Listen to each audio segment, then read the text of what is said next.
ഇനി നമുക്ക് പലഹാരം തയ്യാറാക്കാൻ തുടങ്ങാം. ഇതിനായിട്ട് 300 ഗ്രാം അളവുള്ള ഗ്ലാസ്സിൽ 1 ഗ്ലാസ് പച്ചരി എടുത്തിട്ടുണ്ട്. നമ്മുടെ വീടുകളിൽ നിത്യമുള്ള പച്ചരിയാണ്. ഇനി നമുക്ക് ഈ പച്ചരിയിലേക്ക് 1 ടീസ്പൂൺ അളവിൽ ഉലുവ ചേർക്കാം. ഇനി പച്ചരിയിലേക്ക് വെള്ളം ഒഴിച്ചു കൊടുത്ത് നല്ല വൃത്തിയായിട്ട് തന്നെ നമുക്കൊന്ന് കഴുകിയെടുത്തിട്ട് വരാം. പച്ചരി കഴുകിയെടുത്ത് കഴിഞ്ഞാൽ പിന്നെ നിറയെ തന്നെ വെള്ളം ഒഴിച്ച് നമുക്കൊന്ന് കുതിർത്താൻ വെച്ചു കൊടുക്കാം. ഞാൻ ഇന്നും രാത്രിയിൽ തന്നെയാണ് അരി കുതിർത്താൻ വെച്ചു കൊടുക്കുന്നത്.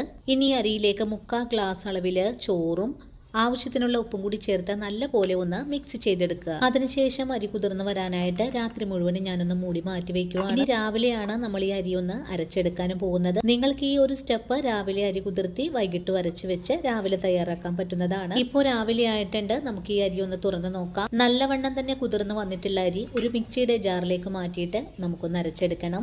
അരച്ചെടുക്കുന്ന സമയത്ത് നമ്മൾ ഈ കുതിർത്തിയ വെള്ളം ഉപയോഗിച്ച് തന്നെ ആയിരിക്കണം അരച്ചെടുക്കേണ്ടത്. അരി മിക്സിയുടെ ജാറിലേക്ക് മാറ്റിയാൽ അരമുറി നാളികേരം തിരുമിയത് കൂടെ ഇതിലേക്ക് ചേർക്കാം. നാളികേരമൊക്കെ നിങ്ങളുടെ ഇഷ്ടത്തിനനുസരിച്ച് ചേർക്കാവുന്നതാണ്. ഇനി നമ്മൾ തയ്യാറാക്കുന്ന പലഹാരത്തിന് ഒരു പ്രത്യേക സ്വാദ് കിട്ടുന്നതിനായിട്ട് 1 ടീസ്പൂൺ അളവിൽ പെരിഞ്ജീരകം ചേർക്കാം. നിങ്ങൾക്ക് നല്ല ജീരകത്തിന്റെ സ്വാദ് ഇഷ്ടമാണെങ്കിൽ അതും ചേർക്കാവുന്നതാണ്. അതിനുശേഷം നല്ല വെണ്ണ പോലെ തന്നെ അരച്ചെടുത്തിട്ട് ഇതുപോലൊരു ബൗളിലേക്കൊന്ന് ഒഴിച്ചു മാറ്റാം. പാത്രത്തിലേക്ക് മാവ് ഒഴിച്ചു കഴിഞ്ഞാൽ നല്ല പോലെ ഒന്ന് ഇളക്കി യോജിപ്പിച്ചു കൊടുക്കാം. നിങ്ങളുടെ വീടുകളിലെ മാവ് തയ്യാറാക്കി എടുക്കുമ്പോൾ നിങ്ങളുടെ കൈ ഉപയോഗിച്ച് വേണം മാവൊന്ന് മിക്സ് ചെയ്തെടുക്കാനായിട്ട്. മുകളിലേക്കും താഴേക്കും മാവ് കോരി ഒഴിച്ച് 2 മിനിറ്റ് നേരം ഞാനിതുപോലെ ഒന്ന് ഇളക്കി കൊടുത്തിട്ടുണ്ട്. നമ്മൾ ഈ മാവിലേക്ക് ഈസ്റ്റ് സോഡാപ്പൊടി അങ്ങനെ ഒന്നും തന്നെ ചേർക്കുന്നില്ല. നമ്മുടെ കൈ ചൂട് കൊണ്ടാണ് മാവ് പൊങ്ങി കിട്ടുന്നത്. ഇനി നമ്മൾ ഈ മാവിലേക്ക് 1 സ്പൂൺ അളവിൽ പഞ്ചസാര ചേർക്കുന്നുണ്ട്. ഇന്നത്തെ ബൺദോശയിൽ നമ്മൾ താളിപ്പൊന്നും തന്നെ ചേർക്കുന്നില്ല.